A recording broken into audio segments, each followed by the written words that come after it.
अनुदिनानुतापे तापलो रामराया परमदयाळा नीरसी मोहमाया अचपळ मन माझे नावरे आवरिता तुझ विणशिण होतो धावरे धावाता भजन रहित रामा सर्वही जन्म गेला स्वजन जनधनाचा व्यर्थ म्या स्वार्थ केला रघुपती मती माझी आपुलीसी करावी सकळ तेजुनी भावे कास तुझी धरावी विषयजनित सुखे सौख्य होणार नाही तुझ विण रघुनाथा ओकटे सर्व काही रविकुळ टिळकारे हित माझे करावे दुरित दुरी हरावे सस्वरूपी भरावे तनु मनुधन माझे राघवा रूप तुझे तुझ विणमद वाटे सर्व संसार होजे प्रचलित न करावी सर्वदा बुद्धी माझी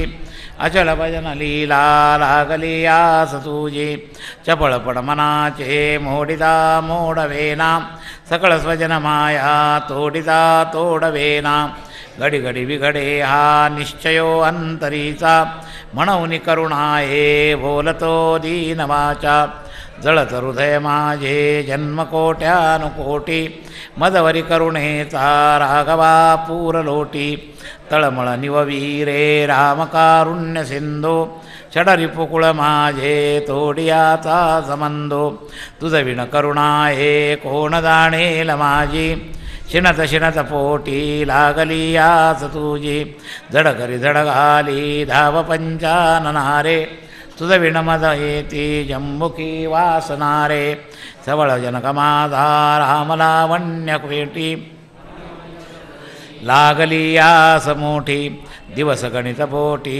ठेवुनी प्राणकंठी अवचट मद भेटी होत घाली न मिठी जननी जनक माया लेकरू काय जाणे पयन लगत मुखी हाणता वत्सनेणे जलधर कण आशा लागली चातकाशी हिमकर अवलोकी पक्षिया भूमिवासी तुझ विणमद तैसे जाहले देवराया विलग विषम काळी तुटली सर्व माया वमक वमन तू स्वामी आणिक नाही वमक वमन जैसे त्यागिले सर्व काही स्वजन जनधनाचा कोण संतोष आहे रघुपती विण आता चित्त कोठे न राहे जीवलग जीव घेती प्रेत सांडो निजाती विषय सकळ नीती मागुता जन्म घेती सकळ जनभवाचे आथिले वैभवाचे जीवलग मज कैचे चालते हे चिसाचे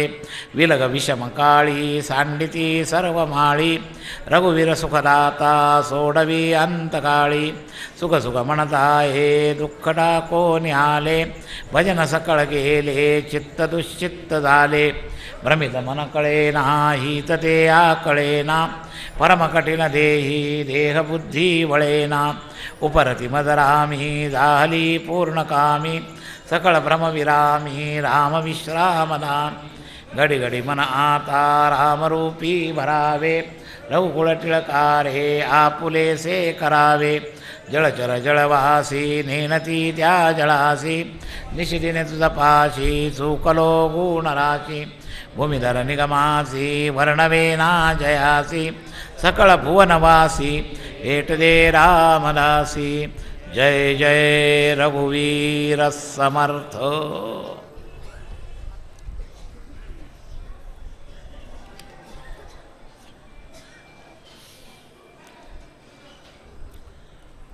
ओ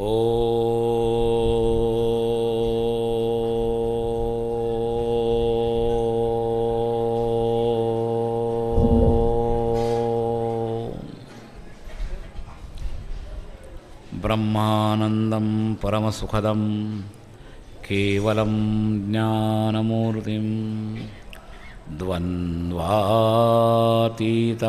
गगनसदृशं तत्त्वमस्यादिलक्ष्यम् एकं नित्यं विमलमचलं सर्वधी साक्षिभूतं भावातीतं त्रिगुणरहितं सद्गुरुं तन्नमामि। मूकं करोति वाचालं पंगुं लंघयते गिरिं यत्कृपात्तमहं वन्दे परमानन्दमाधवम्। नारायणं नमस्कृत्य नरं चैव नरोत्तमं देवीं सरस्वतीं व्यासं ततो जयमुदीरयेत्। गुरुर्ब्रह्मा गुरुर्विष्णु गुरुर्देवो महेश्वरः गुरुः साक्षात् परब्रह्म तस्मै श्रीगुरवे नमः। प्रपन्नपारिजाताय तोत्रवेत्रैकपाणये ज्ञानमुद्राय कृष्णाय गीतामृतदुहे नमः। वसुदेवसुतं देवं कंसचाणूरमर्दनं देवकी परमानन्दं कृष्णं वन्दे जगद्गुरुं। वंशीविभूषितकरान्नवनीरलाभात् पीताम्बरादरुणबिम्बफलाधरोष्ठात् पूर्णेन्दुसुन्दरमुखादरविन्दनेत्रात् कृष्णात् परं किमपि तत्त्वमहं न जाने।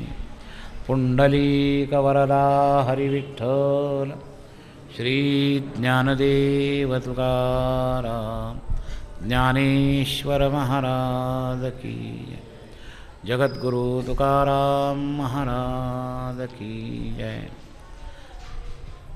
समर्थ रामदास स्वामी महाराज की सब संतन की जय। नाम भगवान की जय। जय जय रघुवीर समर्थ। अखिल गुण निधान सच्चिदानंद घन करुणा वरुणालय भक्तवत्सल भगवान श्री पांडुरंगाच्या चरणावर मनपूर्वक साष्टांग अभिवादन करून आद्य आचार्यांपासून अस्मदाचार्यांपर्यंत सकल संत आचार्यांना साष्टांग अभिवादन करून आपल्या ह्या मोठ्या सोहळ्याचं प्राण कोणी असतील तर माऊली आहेत, तेव्हा त्यांचं स्मरण रोज विशेषत्वानं आवश्यक आहे. म्हणून अशा संत सम्राट ज्ञानराजांना साष्टांग अभिवादन करून आणि उपस्थित सर्व भाविकांबद्दल सद्भाव प्रकट करून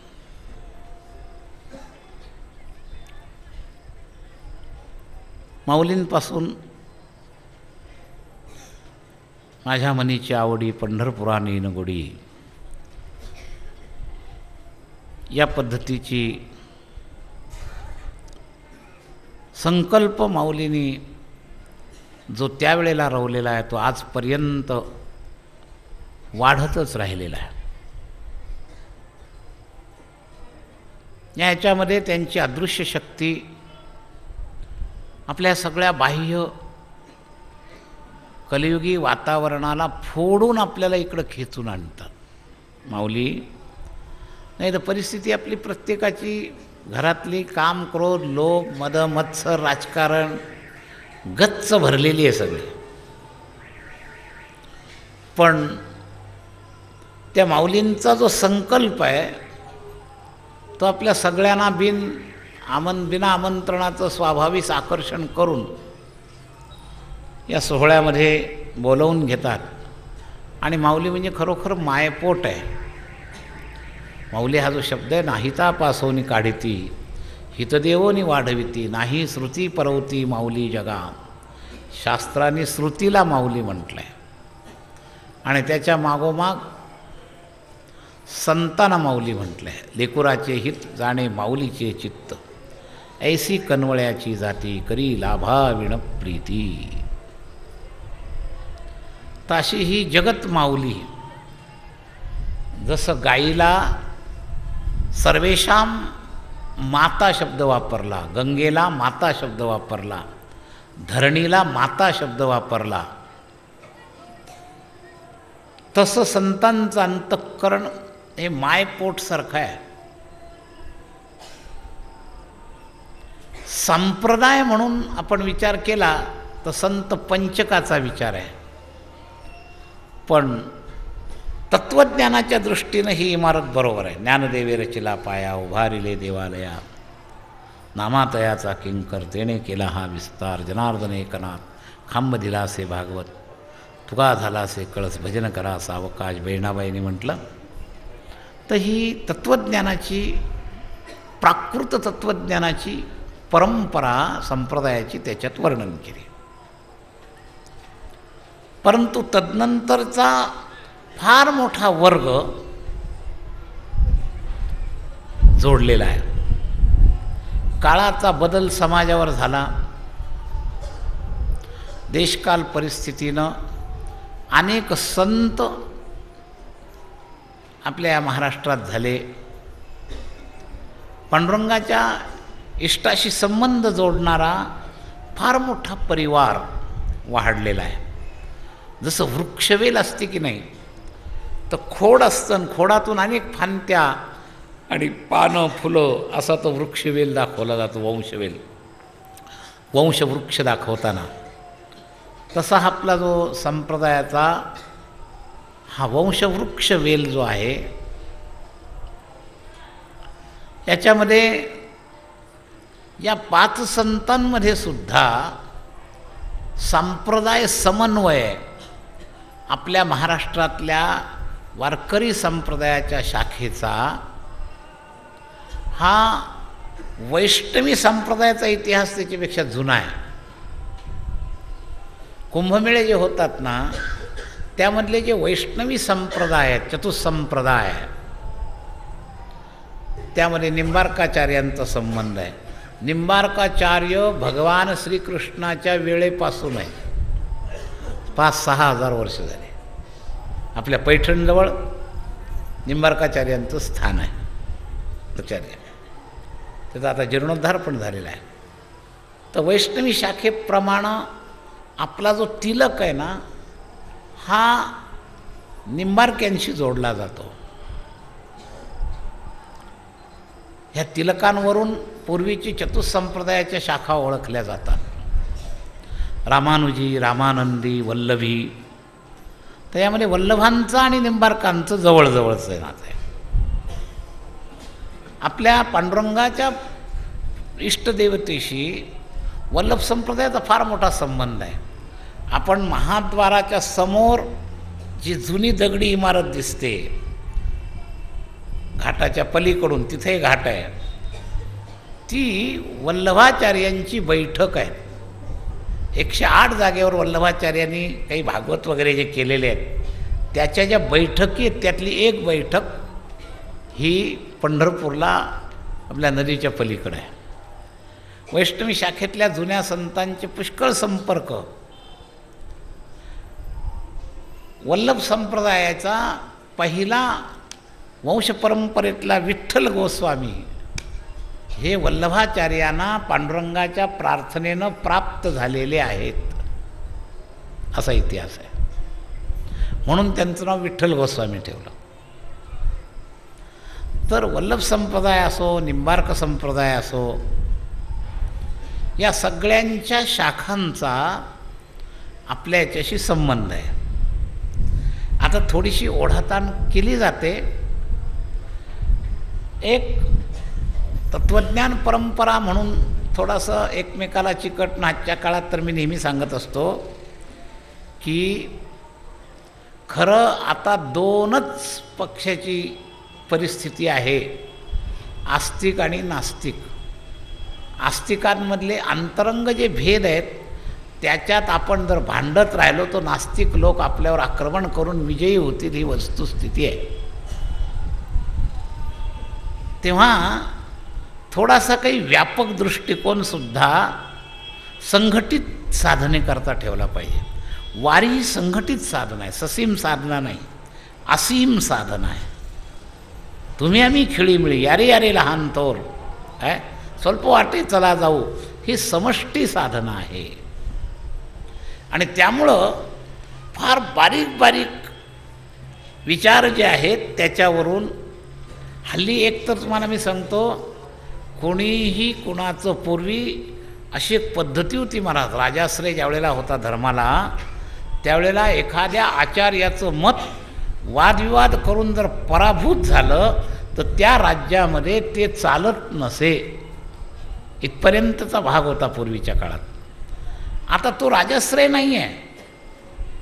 आता आम्ही आपला उल्लुग सिद्ध करण्याकरता हे चुकीचं आहे, आणि आता कोणी कुणाला विचारत नाही अशी परिस्थिती आहे. सगळे धनदृष्ट्या सबळ आहेत आणि व्यक्ती स्वातंत्र्य आहे. त्यामुळे तुम्ही काही म्हणले तरी तो काटेकोरपणा आता चालतच नाही. त्याच्यापेक्षा उलट एक थोडा समुचित विचार आपल्याला करण्याची गरज आहे. मी हे कशाकरता सगळं बोलतो आहे की मला आपल्या अंतःकरणामध्ये तत्वदृष्ट्या संतांवरची श्रद्धा वाढली पाहिजे. व्यक्तिभावातून नको, जातीभावातून नको. आमच्या संतांनी सांगितलं, यातायाती धर्म नाही विष्णुदासा, निर्णय तो ऐसा वेदशास्त्री. तेव्हा व्यक्तिभाव, जातीभाव हा जो आहे ना, किंवा मतांचा सुद्धा फार आग्रह, तुमच्या स्वतःच्या कल्याणाकरता जरूर तुम्ही आग्रही राहा. कुणीतरी एका परंपरेनंच लवकर कल्याण होईल. सगळीकडे एका वेळेला चालायला लागला माणूस एकाही रस्त्याने पोहोचणार नाही. तेव्हा तुम्ही व्यक्तिगत साधनेच्या दृष्टिकोनातून वारकरी संप्रदायाच्या सिद्धांताचे आपण आग्रही राहिलात तर आपल्याला काही चुकीचं नाही. पण तो अति आग्रह नको. तो आता कमी कमी पडत चालला आहे महाराज. आणि म्हणूनच आपल्याला वेगवेगळ्या अँगलने संतांनी जे काम केलेलं आहे त्या कामाचा विचार आपल्यासमोर असणं गरजेचं आहे. रोजच्या करता नाही, पण निदान महाराष्ट्रातल्या लोकांना पूर्वी झालेल्या महाराष्ट्रीयन संतांच्याबद्दल एक आदर असणं आवश्यक आहे. कधीकधी एखाद्या व्यक्तीमुळं काही काळात काही गोष्टीवर परिणाम होतात, नाहीतर वास्तविक परप्रांतातले मंडळी आपल्या वारकरी मंडळींनी लीलेच्या यादीमध्ये घेतलेत. काय संत परंपरा सांगताना दादू पिंजारी सारखे लोक तुम्ही घेऊ शकता. मग आपल्या महाराष्ट्रातल्या समर्थाने आपलं काय केलं आहे हा महत्त्वाचा प्रश्न आहे. तर किरकोळ शंका कुशंका सोडून द्या, पण त्यांचे जे उपकार आहेत निदान महाराष्ट्राबद्दल तरी आपल्याला महाराष्ट्रातल्या संतांचा आदर असला पाहिजे. एकमेकामध्ये तुम्ही जर आपापले सर्कल निर्माण केलेत तर तुमच्यावर आक्रमण, तुम्हाला एकेकाला गाठवून ते लोक आक्रमण करून तुमचा नायनाट करतील. तेव्हा आजचा काळ असा आहे की उपासना आपल्या संप्रदायाप्रमाणे ठेवा, पण सगळ्या आस्तिक संप्रदायातल्या संतांबद्दल आपल्या अंतःकरणामध्ये आदर असला पाहिजे, रागद्वेष असता कामा नये. आणि हा रागद्वेष नसावा म्हणूनच या वारीच्या काळामध्ये माझ्या स्वतःच्या अंतःकरणामध्ये मी समर्थांचं करुणाष्ट घेतलं म्हणजे मला तुकाराम महाराजांपेक्षा समर्थ आवडतात असं नाही. मी संप्रदायात तुमच्याच वाढलेलो आहे. मला आवडतात तुकाराम महाराजच, अभंगवाणी, ज्ञानेश्वर महाराजच, नाथ महाराजच, हरिपाठावर माझे कार्यक्रम चालतात. फक्त एक अनुभवाचा विचार आपल्यापर्यंत सांगण्याकरता आपण करुणाष्टकं घेतलेली आहे की बाबा हे काही अगदी नगण्य आहे असं नाही. संतांच्या बोलण्याची लेव्हल एकच असते, परिभाषा जरी बदलली. आपण गेल्या वर्षी पण असा ब्रॉड माइंडेडपणा दाखवला. अलीकडच्या काळात झालेले पण सिद्ध संत गोंदवलेकर महाराज त्यांच्या आपण 13 आर्या चिंतनाला घेतल्या. यामध्ये सुद्धा वेगळा काही भाव नाही.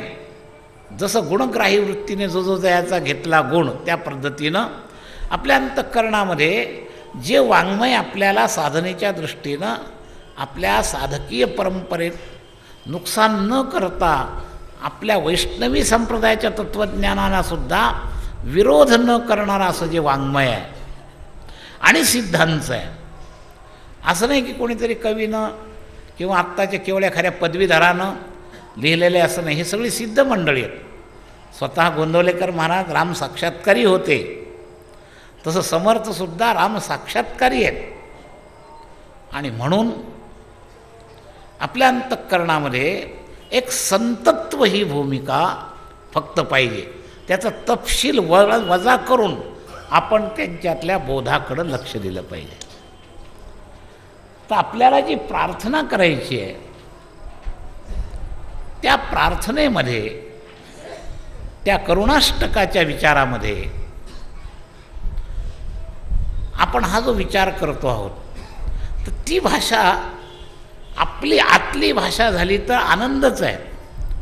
तुकाराम महाराजांची एखादी प्रार्थना, माऊलींचं पसायदान, नामदेवांचं पसायदान, ही सुद्धा देवाला केलेली एक प्रार्थना आहे. काही पर्सनल प्रार्थना आहेत, काही समाजाकरता केलेल्या प्रार्थना आहेत.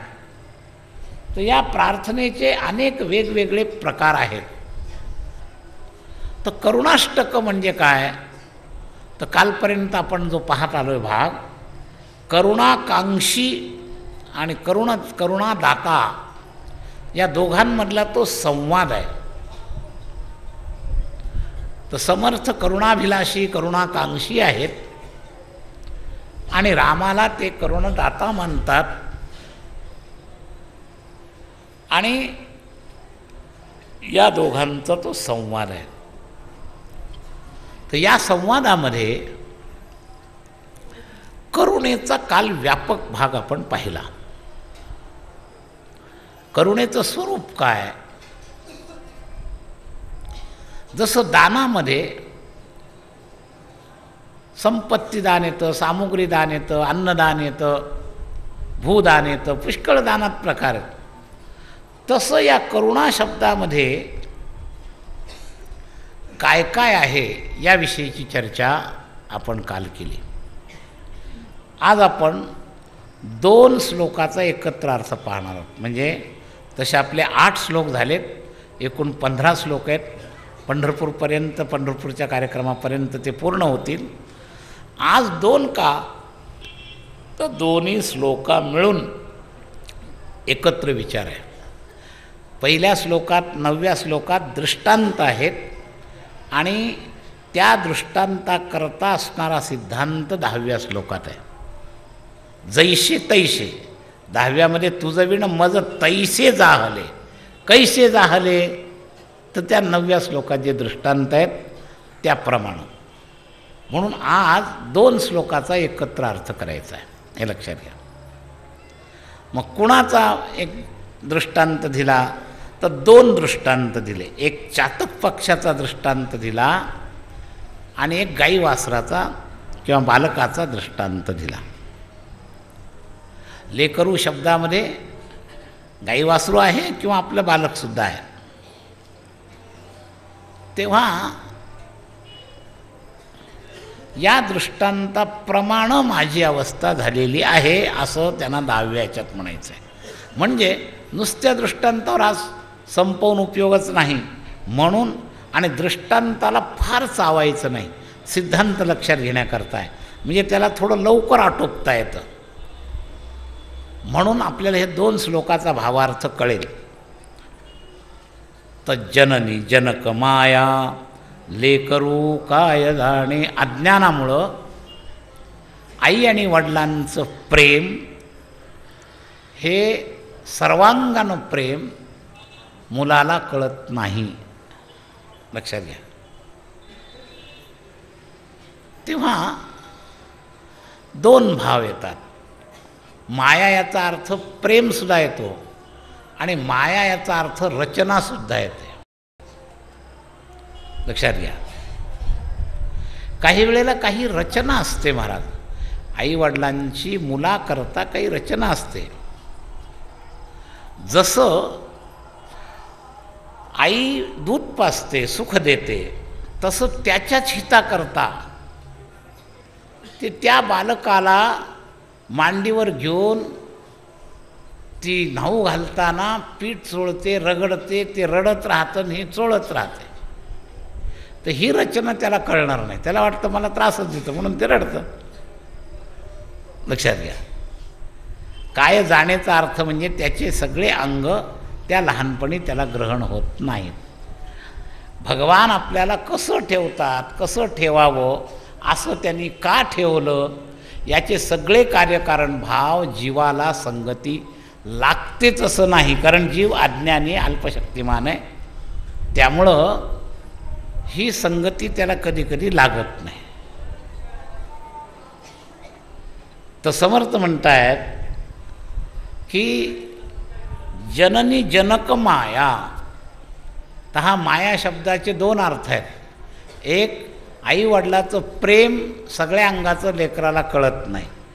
तोच मुद्दा परवा एका प्रवचनात थोडा विषय कोणीतरी बोलला होता की श्रीमद भागवतामध्ये ज्या दोन शक्तीनं जीवाचा उद्धार केला जातो, सप्तम स्कंदामध्ये या दोन शक्तीचा विचार आलेला आहे. अनुग्रह शक्ती आणि निग्रह शक्ती. तर निग्रह शक्तीची कृपा जीवाला लवकर कळत नाही. अनुग्रह शक्तीची कळते. तुमच्या अनुकूल देवाने काही केलं तर लगेच कळतं, पण तुमच्याच हिताकरता प्रतिकूल केलेलं कळत नाही. त्याच्यावर मी अनेक दृष्टांत सांगत असतो, समयानुसार थोडं सांगतो. डॉक्टर ऑपरेशन करतो त्यावेळेला पेशंटला वरून त्रास होताना दिसतो, पण दूरगामी त्याचं त्याच्यात हित असतं. गोड गोळी दिली तरच डॉक्टरची कृपा आहे आणि कापाकापी केली तर डॉक्टरची अवकृपा आहे असं नाही. तर त्याचा मूळ हेतू एकच, रोगी बरा झाला पाहिजे, रोग्याचं कल्याण झालं पाहिजे. मग त्याच्यावर उपाय करण्याच्या पद्धती रोगानुसार असतात. रोग अगदी वरवर स्पर्शी असेल तर पूर्वीच्या डॉक्टरसारखा डोस घेऊनही बरा होतो. थोडा जास्त वाढलेला असेल तर इंजेक्शन द्यावं लागतं. काही रोग त्याच्याहीपेक्षा जास्त आतपर्यंत कॅन्सरसारखी गाठ झालेली असली मग त्याचं ऑपरेशन करावं लागतं. तर हे रोगाच्या मात्रेनुसार असतं. तसं भगवान तुमच्याशी जे वागतात ना, ते तुम्हाला भगवंताकडं ओढण्याकरता कधीकधी संसारी समस्या तुमच्या पुऱ्या करून तुम्हाला ओढलं जातं आणि कधीकधी तुम्हाला ताण देऊन तुम्हाला ओढलं जातं. कारण ताण दिल्याशिवाय तुमचं लक्ष जिकडे येत नाही त्याला काय करणार. तर हे सगळे देवाचे वेगवेगळे प्रकार आहेत. तर हे जे ताण देणं जो प्रकार आहे ना, त्याला निग्रह शक्तीची कृपा म्हणतात. लक्षात घ्या. हेतू एकच.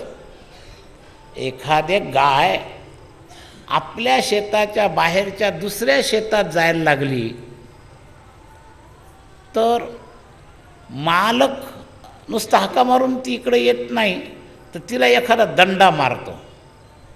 पण दंडा मारण्यामध्ये सुद्धा आत्मीयता असते. ती माझी गाय आहे, अरे मी आत्ता एक दंडा मारला तर तो परवडेल, पण रागानं त्या जमिनीचा मालक धावून आला आणि त्याने जर 10 दंडे मारले तर ते परवडणार नाहीत. हा माझा एक दंडा परवडेल, पण ते 10 दंडे परवडणार नाहीत. आणि म्हणून कधी कधी अवखळ जनावराला दंडा मारून सुद्धा ओढून आपल्याकडं घ्यावं लागतं. ऑपरेशन करून जसं रोग्याला ठीक करावं लागतं, तसं कधी कधी आईला कठोरही व्हावं लागतं. कलियुगामध्ये एक दोष वाढत चालला आहे. शासन गेलं आईबापाचं. आम्ही दोन आणि आमचं एक मध्ये त्याला रडवायचंच नाही. आणि त्यामुळे जे वळण लागायला पाहिजे ते वळण कधी कधी लागत नाही, अशी वस्तुस्थिती आहे. म्हणजे तुमच्या खेडेगावाच्या भाषेत फाजील लाड, ते मागल ते द्यायचंच.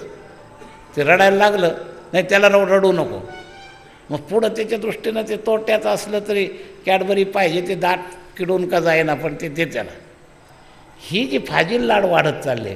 तुम्ही जेवढे आत्ताच्या पिढीत जे आहेत 50च्या पुढचे, त्यांनी त्यांचं लहानपण आठवा. हे या 25 वर्षात जेवढे फाजील लाड वाढलेत तेवढे पूर्वी नव्हते, हे लक्षात घ्या. आईने एखादी गोष्ट दापले ऐकलं नाही तर पोराची हिंमत नव्हती महाराज. असं आहे. आता हे खूप वाढलं आहे.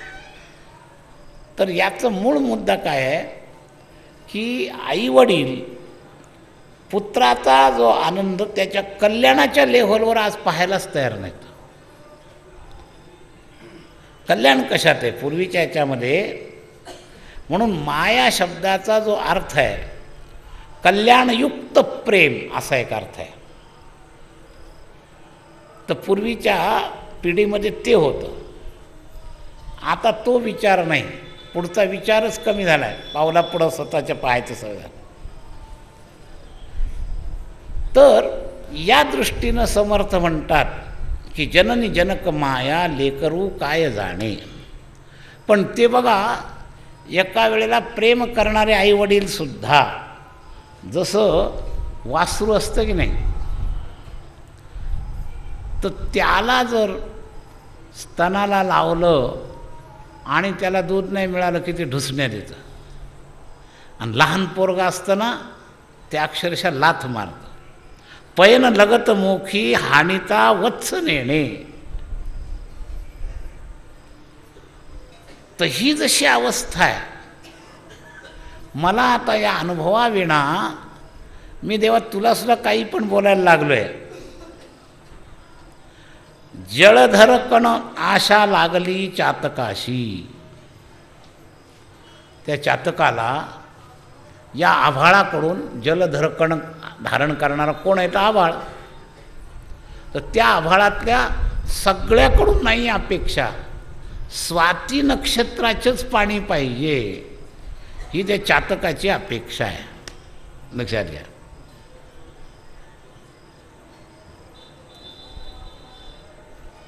पण तो सगळ्या ढगाकडं जळधर कण आणि हिमकर एक कोरडा आभाळ आहे आणि एक ओला आभाळ आहे बरं का. हा जळधर कण जो आहे हे ओला आभाळ आहे आणि हा जो नंतर जो पाहणारा आपला जो आहे ना तो पक्षी अवलोकन करतो त्या ढगामध्ये ते सगळे ढग जे आहेत ते बिना पाण्याचे आहेत आणि तो नुसतं अवलोकन करतो. पण त्यात पाणी नसल्यामुळे ते त्याला नुसतं आशा लावून पाहत असतो.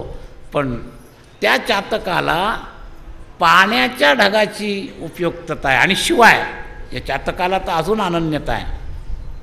स्वाती नक्षत्राच्याच पाण्याची अपेक्षा आहे. पण जनरल पक्षी हे जे भूमिवासी पक्षी आहेत ते सगळे चातकासारखे नाहीत. ते कोणत्याही ढगाकडं पाहत राहतात पाणी मिळण्याकरता. पण अनन्य असणारा चातक हा स्वाती नक्षत्राने युक्त असणाऱ्या पाण्याचे जे ढग आहेत ना त्याच्याचकडं तो पाहत राहतो. दुसरं कुठं काही पाहत नाही. त्याला आशा त्याची असते. तसं मला या दोन दृष्टांताप्रमाणे माझ्या मनाची स्थिती झालेली आहे. तुझविण मज तैसे जाहले देवराया.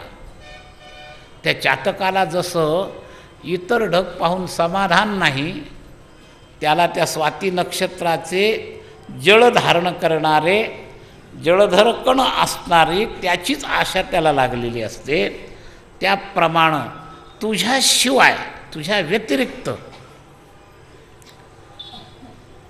म्हणजे हे जे दिखाऊ आहे ना विषय विलग विलग विषम काळी तुटली सर्व माया.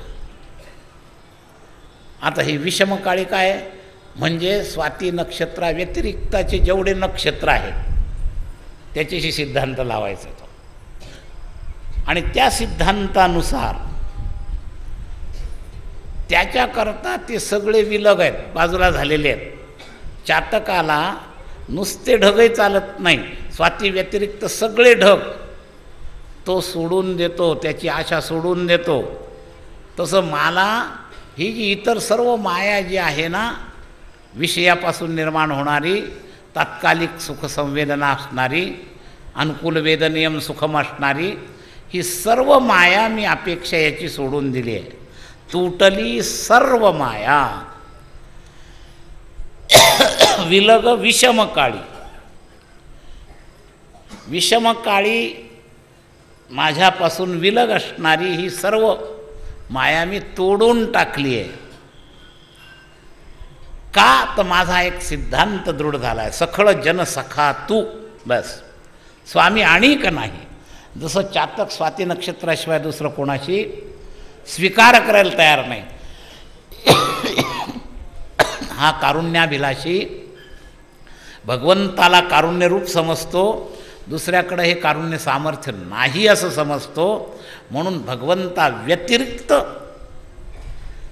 मी कोणालाही माझ्या अपेक्षेचं केंद्र मानायला तयार नाही. सगळ्या दृष्टीनं सकळ जन सखा तू, स्वामी आणि का नाही. मग बाकीचं माझ्या पंचज्ञानेंद्रियांनी जे अनेक विषय आत घेतलेत ना, आता माझ्या लक्षात आलं आहे की आत्म्याची भूक ही देहाच्या एनर्जीच्या पदार्थानं भागत नाही. देह वेगळा आणि आत्मा वेगळा. ही देहाची भूक वेगळी आणि आत्म्याची भूक वेगळी आहे, हे लक्षात घ्या. मग आत्म्याला ज्या परमात्म्याची भूक लागली ना, त्याच्याकरता हे सगळं जे आहे सर्वथैव त्याज्य आहे. वमक वमन जैसे त्यागिले सर्व काही. ओकारी जर परत खायची पाळी आली तर आपण कशी खाणार नाही. ओकलेलं परत खायचं जर पाळी आली तर आपण जसं घेणार नाही. त्याप्रमाणे जैसे वमक वमन त्यागिले, म्हणजे माझ्या शरीरामध्ये इंद्रिय भोगाने जी भोग आत गेलेत ते सगळे मी आता सोडून दिलेत, ते सर्व सोडलेत. आणि म्हणूनच मी करुणाभिलाषीच्या अधिकारावर आरूढ आहे. जर डबल रोल असता तर करुणाभिलाषीचा अनन्यता सिद्ध झाली नसती. आमचा सगळा परमार्थ डबल रोल आहे. जिकडं झुकल तिकडं, डॉक्टर रोग बरा करत असेल तर तिकडं लाईन लावायची, एखादा भगत रोग बरा करत असेल तर तिकडं लाईन लावायची, एखाद्या देवाला नवसून काम होत असलं तिकडं लाईन लावायची. हे असा आपला सगळा रोल आहे, हे लक्षात घ्या. तर निष्ठावंत भावभक्ताचा स्वधर्म निर्धार हे वर्म चुकवू नये. तर आमचा हा डबल रोल चालतो, लक्षात घ्या. आमचा भौतिक प्राकृतिक पदार्थावरही तितकाच विश्वास आहे, प्राकृतिक शक्तीवर तेवढाच विश्वास आहे, आणि त्यातलं एक अंग म्हणून आपला देवावर थोडासा विश्वास आहे. अशापण तर करुणाभिलाषी आणि करुणाकांक्षी खरा अनन्य असला पाहिजे. करुणेच्या त्याच्याकडच्या अपेक्षा जशा आहेत तसं करुणा मागणाऱ्याकडून काही अपेक्षा आहेत, आणि ती अपेक्षा अनन्यता. काल करुणाविषयाचा विस्तार जो आपण पाहिला त्याच्याकडून विविध प्रकारच्या प्रासंगिक देशकाल परिस्थितीनुसार करुणाभिलाषा होऊ शकते, अपेक्षा. पण ती मागण्याकरता तुमच्यामध्ये एक पाहिजे, अनन्यता. बस. मी अनेक वेळेला हे सांगत असतो की अरे व्यवहारातली व्यक्तीसुद्धा जाल्पशक्तिमान आहे, तीसुद्धा व्यभिचारी माणूस सहन करत नाही. देव कसा करेन? म्हणून भगवंताने म्हटलं आहे, मामचे अव्यभिचारेण भक्तियोगेन सेवते सगुणान समितित्यैतान ब्रह्मभूयाय कल्पते. अव्यभिचारी प्रेम पाहिजे, व्यभिचारी प्रेम नाही. आज हे सगळे खून मारामाऱ्या सगळ्या याच्यातल्या निम्म्याला वर खून मारामाऱ्या या व्यभिचारातून घडतात. मग आपलं जो पूर्वीचा जो विचार आहे त्यामध्ये एक आध्यात्मिक केंद्राच्या दृष्टीनं सुद्धा, संसार केंद्रामध्ये सुद्धा अव्यभिचारित्व पोचण्याकरताच पातिव्रत्य धर्माचा संस्कार आहे, हे लक्षात घ्या.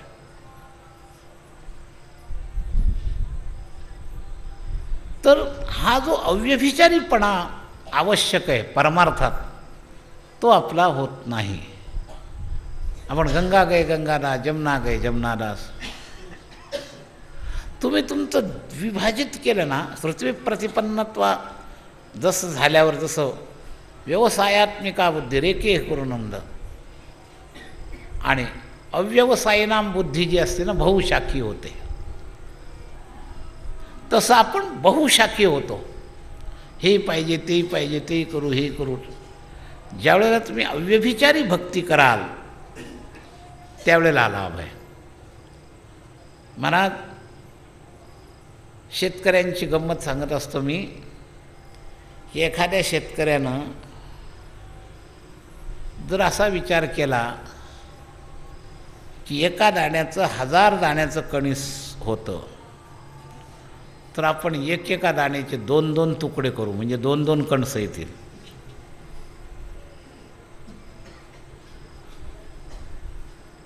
काय होईल? दोन्ही वाया जाईल. तो का म्हणे त्याशी दोहीकडे धक्का.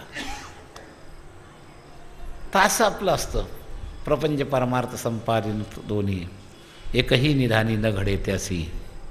तर अनन्यता पाहिजे, अव्यभिचारी प्रेम पाहिजे भगवंतावर.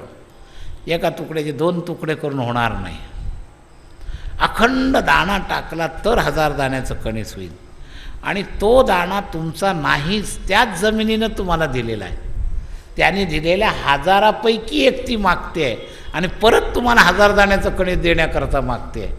आणि तोही तुम्ही जर अखंड दिला नाही, त्याचे जर तुकडे केले, तर मात्र तुम्हाला काहीही प्राप्त होणार नाही. तर देवाचं म्हणणं हे आहे की तुम्हाला जर आनंदाची डोही, आनंद तरंग, तुमच्या जीवाचा जो अंशात्मक आनंद आहे तो कणसासारखा 1000 पट आनंद जर करायचा असेल, तर तुमचं अंतःकरण विभाजित न करता देवाला अर्पण करा. अनन्यास चिंतयन्तो माम सर्वधर्मान परित्यज्य माम एकम शरणम व्रज. तर करुणाभिलाषी, करुणाकांक्षी हा सुद्धा अनन्य असला पाहिजे. आणि मी अनन्य आहे असं समर्थ या दृष्टांताच्या आधारातून सांगतात की चातक जसा फक्त स्वाती नक्षत्राचंच पाणी पितो, इतर घेत नाही, तसं तुझं विण मज तैसे जाहले देवराया. आणि बाकी सगळ्या मायेच्या केंद्राला मी तोडलंय. विलग विषम काळी तुटली सर्व माया. आणि माझी एक निष्ठा झाली, सकळ जन सखा तू स्वामी आणि का नाही. बस तुझ्याशिवाय मला कोणी नाही.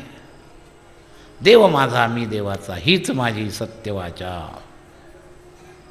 बस मीराबाईचा दृष्टांत लक्षात घ्या. जसं तुकोबरायाने हे शब्द वापरले, तसं मीराबाईनं निष्ठेनं हे शब्द वापरले. मेरे तो गिरधर गोपाल दूसरो न कोई. म्हणून आम्ही मेरे तो गिरधर गोपाल अर्धचरण म्हणतो, पण दुसरो न कोई इथं आम्ही नापास होतो. माझे फक्त देवच आहे नाही, बाकीचे पण माझेत. उलट तराजू काट्यात कधी कधी बाकीच्या माझेपणांचं विजय होतो. देवाकडं चालता चालता सुद्धा हॅलो तिकडचा धागा जर लागला, नंबर लागला, करंट लागला की वारी सोडून जातो. मग कोण माझं आहे तुमचं? उलट तिकडच्या माझेपणाने तुमचं तराजू जड केलं, तुमचा पराभव केला. आणि मीराबाईचा विजय का झाला? तर मीराबाईनं ही उत्तरार्धाची परीक्षा पास दिली. दूसरो न कोई, मेरे तो गिरधर गोपाल दूसरो न कोई. हे लक्षात घ्या. तर ही परीक्षा ज्याची पास होईल ना, तो खरा करुणाभिलाषी, करुणाकांक्षी परीक्षेत पास झाला. आणि जो करुणाकांक्षी, करुणाभिलाषीच्या परीक्षेत पास झाला, तो करुणासागर परमात्म्याला हे म्हणू शकतो, मदवरी करुणेचा राघवा पूर लोटी. हे म्हणण्याचा अधिकार पाहिजे ना. बापाचं ओरिजिनल नातं प्रेम पोराचं असलं तर त्याचाच अधिकार असतो महाराज.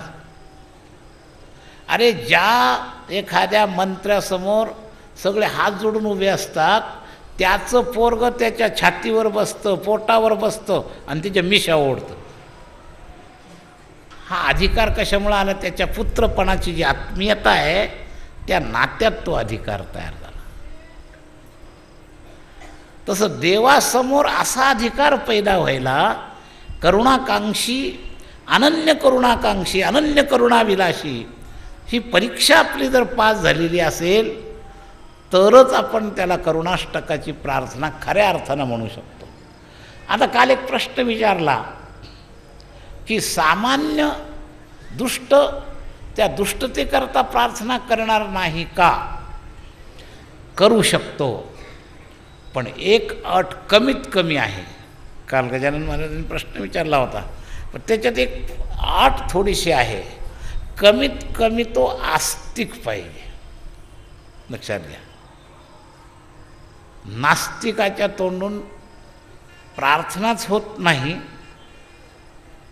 आणि जर त्यांनी कदाचित परिस्थितीवश अनुवाद केला प्रार्थनेचा तरी ती सफल होणार नाही.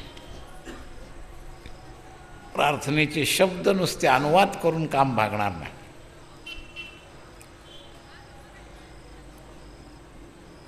आणि म्हणूनच हा फरक दिसतो. देवाला पाहणारा आणि देवाशी संबंध असणारा.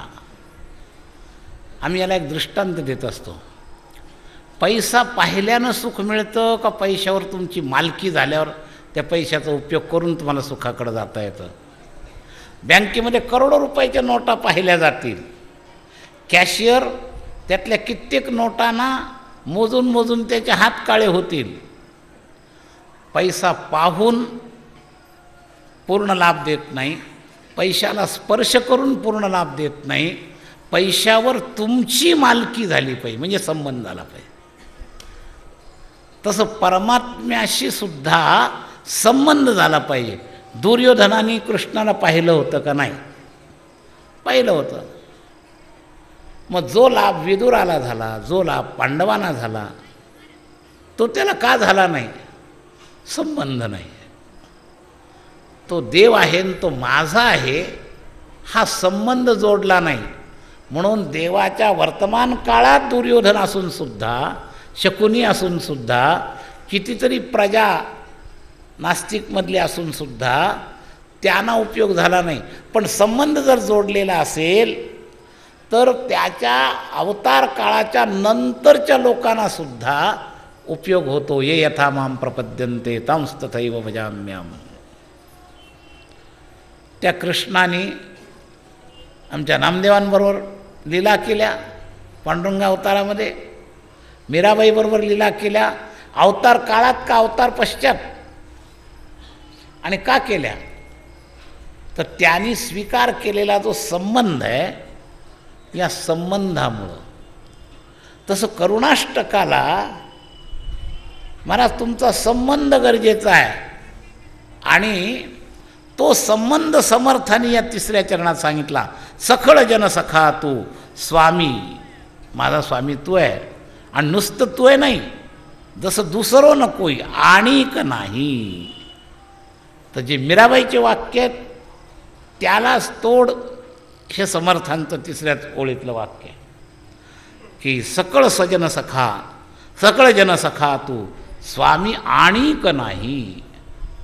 व्यभिचार नाही. आणि म्हणून महाराज मी तुझ्याकरता, जसं पत्नी सासरी जाताना पती करता माहेरच्या सर्वांचा त्याग करते, त्याप्रमाणे वमक वमन जैसे त्यागिले सर्व काही. तुझ्याशिवाय मी कोणाला स्वामी मानत नाही, आणि तुझ्या व्यतिरिक्त जे चिकटलेले होते ते सगळे मी एखाद्या ओकारीसारखे टाकून दिलेत. बस.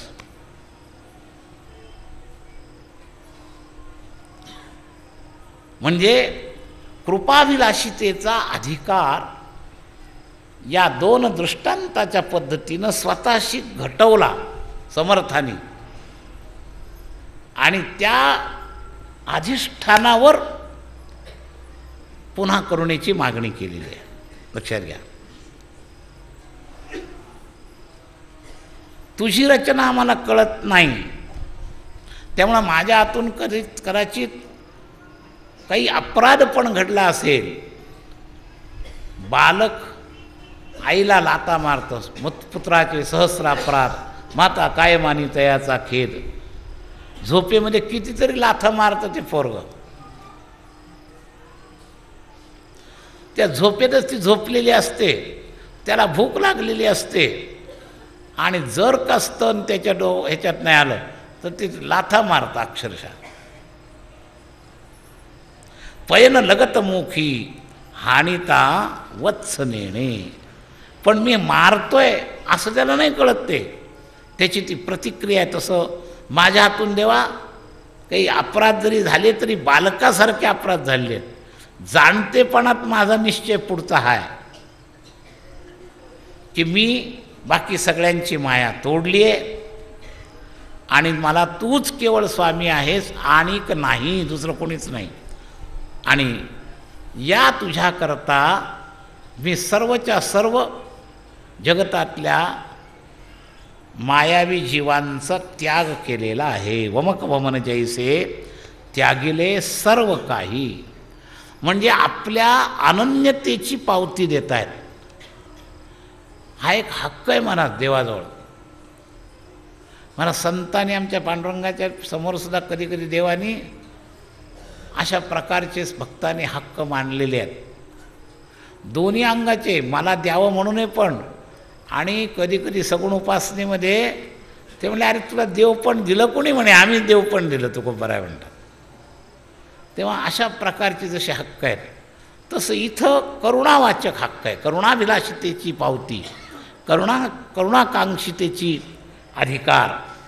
मी करुणाकांक्षी म्हणजे वरवरचा नाही, तर मी तितक्या लेव्हलनं त्याग केलेला आहे, तितक्या लेव्हलनं माझी मी निष्ठा बसवली आहे, आणि मग मी तुझ्याजवळ मागतो आहे. हे लक्षात घे. तर मी माझी सर्व तुझ्यामुळं सगळी माया माझी तुटलेली आहे. बाकीच्यांनी सगळ्यांनी माझा संबंध तोडलेला आहे आणि मी सुद्धा त्यांना त्यागून दिलेलं आहे. अगदी माहेर सासरचं उदाहरण सोप्यात बसतं इथं बस. तर निष्ठावान पत्नी अर्थात ते जुन्या काळातल्या उदाहरणाप्रमाणे घ्यायचं. हल्लीच्या काळात त्याला इतके अपवाद आहेत की त्याची चर्चा दृष्टांत म्हणून सुद्धा मग तर्काने अपूर्ण ठरेल. म्हणून जुन्या काळात जी एक आपली रचना आहे कुटुंब व्यवस्था भारताची, अगदी 50 वर्षापूर्वीपर्यंत मला ती व्यवस्था अशी होती. एकदा स्वीकार केलं की केलं बस. मग त्यामध्ये बाकीचा विचारच नाही. किती मोठे असतील माहेरचे, पण त्याचा त्याग. आणि आजकाल महाराज आपला व्यक्तिगत अहंकार, आपलं शिक्षण, आपल्या माहेरची श्रीमंती, या सगळ्याचा जो विचार आहे ना, आज जी भांडणं होतात त्याला कारण तेच आहे. आपला अहंकार, आपलं व्यक्तित्व, माहेरचे चोचले. पूर्वीच्या काळामध्ये एक संस्कार होता की तुम्ही एकदा जिथं तुमचं जीवन अर्पण केलं की तिथं ॲडजस्ट व्हायचं, हाच तुमच्याकरता आहे. आणि दोन्ही बाजूनी तसं होतं. बापसुद्धा फालतू लाड करत नव्हता, जवळ धरत नव्हता निष्ठेच्या लेवलवर. तुला तिथं गेलं तिथं तुला काय थोडे कष्ट असतील, हे असतील. एक काळ असतो. अरे एक काळची सून पुन्हा एक काळची सासू होत असते, पण काही दिवस सहन करावंच लागतं. तेव्हा आपल्याला ते सहन होत नाही आणि थोडाही काळ आपण सहनशीलतेनं पाहत नाही. तर ती सहनशीलता जशी पूर्वी शिकवलेली होती आणि त्या निष्ठेतून जसं पतिव्रता बोलायच्या, तसं भक्त भगवंत निष्ठा ही तशीच आहे. आणि करुणाभिलाषीची अनन्यता, मी दुसरं कोणाजवळ काही मागत नाही, इथं थोडं तिथं थोडं, जिथून मिळेल तिथं, तसं नाही. तर करुणाकांक्षीची अनन्यता आहे की मला तुझ्याकडूनच पाहिजे. आणि समजा माझ्या हातून पूर्वी काही जर छोटंसं चूक झाली असेल तर सर्व नियोजन देवाचं आम्हाला कसं कळणार? जिसकी जैसी उपज है वैसा बने बनाव, उसका बुरा न मानिए अधिक कहाँ से लाव. ते लहानपणाकडून दुसरी काय अपेक्षा करणार? ते त्याच्या पद्धतीनंच राहणार. ते वासरू जसं त्याच्या पद्धतीनं दुसऱ्या देणार. पण तरीसुद्धा अनन्यता आहे. त्या चातकाप्रमाणे स्वाती नक्षत्राकडे आमचे डोळे लागून राहिले, त्याप्रमाणे हे परमात्मा तुझविण मज तैसे जाहले देवराया. तर 9व्या श्लोकात 2 दृष्टांत, चातकाचा आणि वासराचा किंवा बालकाचा, आणि 10व्या श्लोकात त्याच्याशी असणारा सिद्धांत आपल्याला अनुकूल वाटणारा असा तो त्याच्यात आलेला आहे. म्हणून आज दोन्हीचा अर्थ आपण एकत्र उरकलो, आणि उरकणं गरजेचं पण आहे पुढचे श्लोक होण्याच्या दृष्टीनं सुद्धा. तेव्हा यामध्ये मूळ मुद्दा काय? तर जसं करुणा शब्दाला विविध शाखा आहेत, पण करुणाकांक्षीला मुख्य फर्स्ट क्लासमध्ये पास तो यायचं आहे जो अनन्य आहे, अव्यभिचारी आहे. तर ही अव्यभिचारिता माझी आहे हे सिद्ध केले समर्थांनी त्यांच्या भाषेत. म्हणजे आपल्यालासुद्धा हे करुणाष्टक म्हणत असताना अशी अवस्था आहे का याचा विचार केला पाहिजे. म्हणजे असहाय्य झालं आहे का?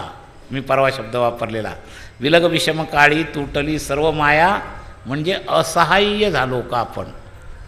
का दुसऱ्या कशाचा आसरा आहे? पैशाचा आसरा, विद्वत्तेचा आसरा, सौंदर्याचा आसरा, संपत्तीचा आसरा, सत्तेचा आसरा, व्यापाराचा आसरा, असे फार आसरे आपल्या भोवती असतात. आणि त्यामुळे सर्व माया तुटलेली नसते, आणि ती सगळी माया तुटलेली नसल्यामुळं त्याच्याशी अनन्य प्रेम जोडायला प्रतिबंध होतो.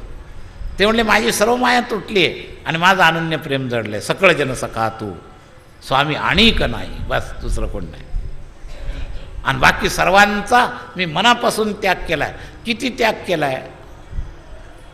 नुसतं त्यागिले नाही, वमक वमन जैसे.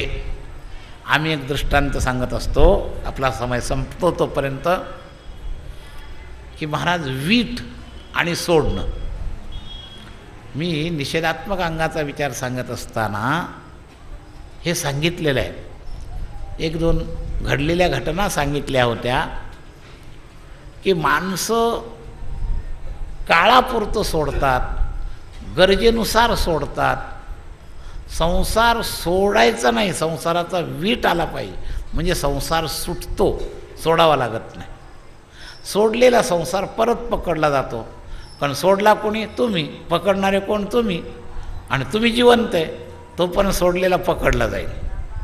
सुटला पाहिजे, आणि सुटायचा असेल तर वीट आला पाहिजे. काय? जया परमार्थाची चाड तेने सांडावे लिगाड. हा सांडावे लिगाड, तर सांडणं, कोणती वस्तू सांडतो? जी पूर्ण निरुपयोगी आहे असं तुम्ही स्वीकार केलेलं असतं ती सांडून टाकता, आणि काही काही सोडत असता. तर आमच्या जीवनातला घडलेली एक घटना मी सांगत असतो. मी इकडच्या भागात कारखान्याच्या एका कीर्तनाला आलो, त्यावेळेला गाडी नव्हती, तर कारखान्याने मला एक गाडी दिली, एक ड्रायव्हर दिला. ड्रायव्हर मुद्दाम चांगला पाहून दिला, महाराजांच्या बरोबर द्यायचा आहे. एक माळकरी ड्रायव्हर दिला. तर आम्ही निघालो, पण आता आमचे नियम असे, रस्त्यात कुठं चहा घ्यायचा नाही, हॉटेल तर खायचं नाही, काही संबंधच नाही. तेव्हा मग आम्ही काही कुठं गाडी थांबवायला तयार नाही. त्याला होती तलफ, आता काय करणार? मग तलफ असताना त्यांनी एक नाटक केलं. म्हणलं महाराजाला गाडीला पाणी घालतो म्हणला. आता पाणी घालायला कोण नको म्हणाल, बरं थांबव. थांबवली गाडी, त्यांनी नेमकी एका हॉटेलसमोर गाडी थांबवली. गाडी थांबवल्यावर आमच्या फायद्याची एक गोष्ट झाली, तिथं जवळ मोटर चालू होते. तर लघुशंकेला जाऊन हातपाय धुवून यायची सोय वाटली, म्हणून आम्ही तिकडं लघुशंकेला गेलो. हातपाय धुतले, मोटर चालू होती. आणि यांनी खरी गाडी का थांबवली होती, याला आली होती तलफ. तो तेवढ्यात तो तंबाखू खायला लागला, आणि तंबाखू खायला नेमकं तोंडात टाकायला मी तिकडून यायला एकच वेळ झाली. आता भौतिक सवय आम्हाला कशी असते, जाता जाता कोणाचं सुधार करावा, अरे म्हटलं कशाला हे घाण खातो, दे ना सोडून, तू माळकरी एवढं तरी कशाला ठेवतो व्यसन. आणि त्याला तात्पुरता शब्दाचा जोर आला, सोडली म्हणला मला. असं म्हटल्यानंतर त्यांनी काय केलं, त्याच्या खिशाची पुडी होती ना, पुडी ती निघता निघता एका भिकाऱ्याला दिली.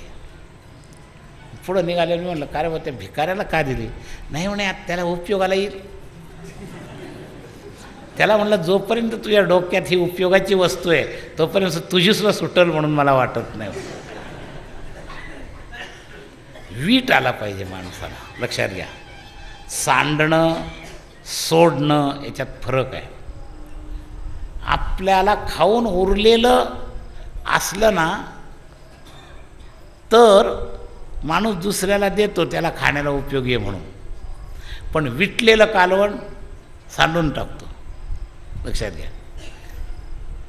आणि जर उपयोगाचं असलं तर महाराज लोक फार कठीण असतात, काय करतील सांगताच येत नाही. काय आत्ताचं भागलं तरी पुढचं 2 गुलाबजाम अजून बाजूला ठेवा, 25-20. आमचे डोंगरे महाराज म्हणायचे की जर पोट भरलेलं असलं आणि थोडं राहिलं, बायको जर म्हणले का हो आता हे देऊन टाकू का, नाही नाही संध्याकाळी पाहू आपण.